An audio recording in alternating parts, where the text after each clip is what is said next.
So how do we know that the Bible is reliable?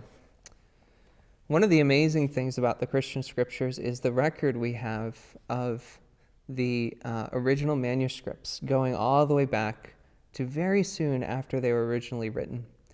And we have a documented history of the copying of those manuscripts over the ages. It really is unbelievable when you compare the number of original manuscripts we have, particularly of the Greek New Testament, compared to many of the other historical documents from that time.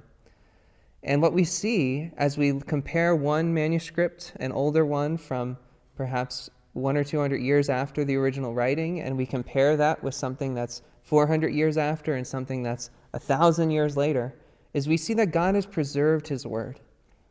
We don't believe that this preservation was perfect. We do see that sometimes a letter got changed here, or perhaps they inserted an article, a small word.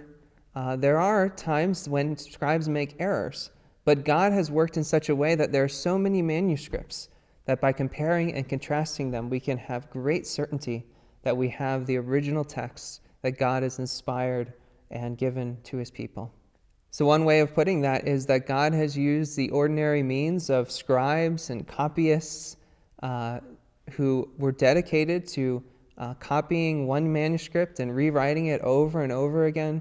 He has used that as a means to preserve his word throughout the ages, so that the church in every age has had access to the word of God and has known who God is and has been able to know what we must do in order to be saved.